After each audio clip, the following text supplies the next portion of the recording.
Bismillahirrahmanirrahim. Assalamualaikum warahmatullahi wabarakatuh.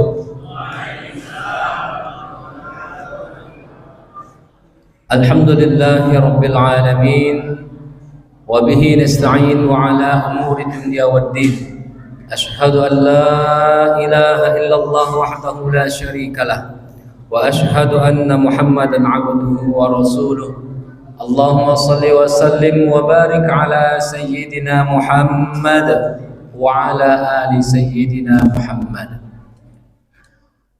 Yang kami muliakan Bapak Imam Masjid As-Sahal, Ketua Pengurus Masjid As-Sahal beserta jajarannya, Ketua Majelis Ta'lim Masjid As-Sahal, para alim ulama, cerdik pandai, para cendekiawan, para orang tua kami yang senantiasa dirahmati Allah Subhanahu wa taala. Alhamdulillah, kembali kita bersyukur kepada Allah Subhanahu wa taala atas limpahan rahmat serta karunia-Nya kepada kita. Kita masih diberikan kesempatan oleh Allah. Kita masih diberikan kekuatan iman dan Islam oleh Allah Subhanahu wa taala untuk sama-sama hadir, untuk sama-sama melakukan aktivitas kita, yaitu ibadah salat Isya berjamaah. Dan insyaallah sebentar lagi akan kita laksanakan salat sunnah tarawih beserta witir. Salawat dan salam mari kita hadiahkan buat junjungan alam Nabi besar Muhammad sallallahu alaihi wasallam. Allahumma salli ala sayyidina Muhammad wa ala ali sayyidina Muhammad. Bapak-bapak, ibu-ibu dirahmati Allah Subhanahu wa taala. Tak terasa kita sudah memasuki malam yang ke-22. Benar Pak ya? 22 atau 23 nih Pak? 22 ya Pak ya? Saya kira ada 23, mau cepat aja. Sementara saya sendiri yang salah Pak, saya kira malam 23 ya. Malam 23 judulnya urgensi pendidikan agama terhadap keluarga. Ternyata judulnya adalah bahaya pergaulan bebas pada malam hari ini. Bapak-bapak, ibu-ibu dirahmati Allah Subhanahu wa taala, kira-kira pada malam hari ini apakah Masjid As-Sahal ini jemaahnya mengalami kemajuan atau kemunduran? Maju, alhamdulillah. Maju safnya ya tak? Bapak-bapak, ibu-ibu, banyak di luar sana yang memiliki kekuatan dan kesempatan, tapi mereka tidak mau untuk beribadah kepada Allah Subhanahu wa taala. Banyak sekali. Bahkan kalau sana kita pergi sekarang ini, lebih banyak orang minum kopi daripada sholat sunnah tarawih ataupun sholat isya. Lebih banyak. Kita perhatikan itu, Pak. Padahal sholat sunnah tarawih ini hanya dilakukan pada bulan suci Ramadan saja. Betul Pak ya? Tak bisa kita lakukan pada bulan-bulan yang lainnya. Kita sholat sunnah tarawih pada bulan Syawal, nggak bisa. Nggak ada dalilnya. Nggak ada dalilnya kalau seandainya kita ingin melaksanakan sholat sunnah tarawih itu pada bulan Syawal, Muharram, Safar, nggak ada. Pada bulan Ramadan inilah kesempatan kita sebenarnya untuk meningkatkan kualitas ibadah kita sebenarnya. Kalau seandainya orang itu betul-betul mau meningkatkan rasa imannya kepada Allah Subhanahu wa taala. Karena apa? Karena salah satu tujuan utama daripada puasa ini adalah agar kita menjadi orang yang muttaqin, orang-orang yang bertakwa, peka terhadap lingkungan sosial kita. Kita peka terhadap tetangga kita, itu termasuk daripada ciri-ciri orang yang muttaqin, orang yang bertakwa. Kita mau peduli sesama kita termasuk ciri-ciri orang yang bertakwa. Apalagi kalau seandainya kita mau melangkahkan kaki kita menuju ke masjid. Bahkan Rasulullah SAW mengatakan, bersabda, kalau seandainya kalian melihat orang itu sebut rajin ke masjid, maupun dia pun nak riak kah, nak pamer kah, tapi kita harus bersaksi bahwasannya beriman kepada Allah Subhanahu wa taala.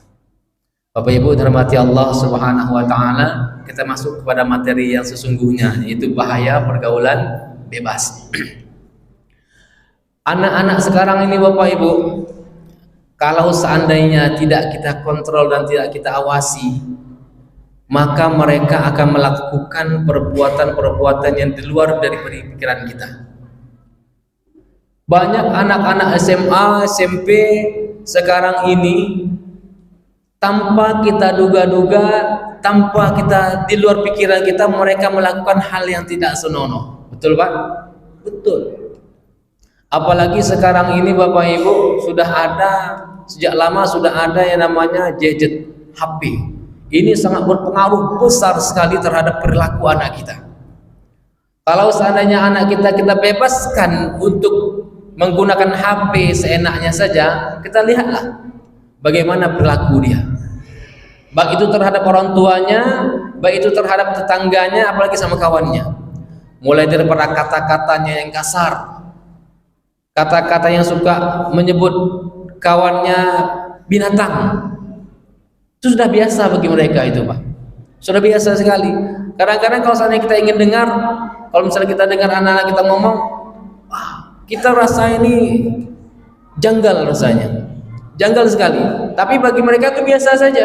Inilah akibat daripada tidak adanya pendidikan agama, pendidikan adab, pendidikan moral terhadap anak-anak kita. Sehingga apa? Sehingga mulai daripada kata-katanya, mulai dari perbuatannya itu sangat berbahaya. Ini belum bicara lagi masalah pergaulan bebas nih Pak. Ini baru daripada individu baru ini. Jadi ini adalah sebagai PR bagi orang tua Bapak. PR bagi kita semuanya agar bagaimana pergaulan bebas tidak dilakukan oleh anak kita. Karena kalau sana sudah dilakukan dia pergaulan bebas ini, yang menyesal kita, yang malu kita Pak. Entah dia di mana muka kita ini kalau sana terjadi hal tersebut. Mungkin bapak-bapak sudah paham lah maksud saya seperti apa. Nah, tak perlu kita sebutkan karena di sini juga banyak ramai anak-anak. Malu kita ini taruh mana? Muka kita ini terhadap tetangga, terhadap kawan-kawan. Ketika anak kita melakukan pergaulan bebas, mau taruh di mana muka kita ini? Tapi karena tingkat rasa kasih sayang kita terhadap anak lebih tinggi daripada rasa malu kita, mau tak mau kita lakukan hal yang sepatutnya kita lakukan. Ini Pak, baru-baru ini juga banyak ya, di daerah sekitar mana tuh ya, di daerah Asia Afrika kalau nggak salah itu jalannya ya. Ada seorang perempuan yang melahirkan tanpa bapak, tanpa resmi hubungan nikah, kemudian anak tersebut dilempar ke semak-semak. Banyak lagi. Kalau seandainya kita mau saja mendata ke dunia sosial sana Bapak Ibu, apalagi di daerah Bintan sana dan juga di Tanjung Pinang, apalagi di Batam, itu bahkan ribuan kasus akibat daripada pergaulan bebas ini tadi. Dan orang dinas sosial pun baik itu provinsi maupun kota itu kewalahan Bapak Ibu. Mereka selalu berpikir bagaimana solusinya ini agar pergaulan bebas ini bisa terhindarkan daripada anak-anak kita. Bukan anak-anak saja, orang tua pun sama juga bebasnya. Ya. Apalagi orang tua kalau seandainya rajin megang handphone, hal-hal yang tidak senonoh saja yang ditengoknya mungkin. Tapi di sini tidak, ya Pak ya. Mudah-mudahan tidak. Bapak Ibu dirahmati Allah Subhanahu wa taala.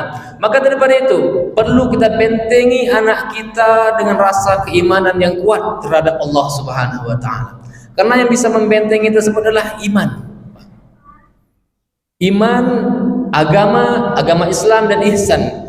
Jadi ketika kita mendidik anak kita, tanamkan rasa akidah yang kuat bahwa setiap perbuatan yang mereka lakukan itu diawasi oleh Allah Subhanahu wa taala. Sehingga ketika tumbuh rasa iman yang kuat, ada rasa ingin bermaksiat kepada Allah Subhanahu wa taala, mereka langsung ingat. Nah, inilah peranan iman dalam hati kita ini. Ini peranan iman, Pak. Supaya bisa membentengi kita daripada perbuatan-perbuatan yang keji dan mungkar. Kemudian apalagi yang harus kita bentengi agar terhindar daripada pergaulan bebas? Kita ajak anak kita untuk melakukan ataupun mendirikan salat. Inna salata tanha 'anil fahsya'i wal munkar. Sesungguhnya salat itu mencegah daripada perbuatan keji dan mungkar. Kalau seandainya anak kita sudah rajin salatnya, tekun beribadahnya, insya Allah Allah bimbing agar terhindar daripada perbuatan keji dan mungkar. Sebagaimana Luqmanul Hakim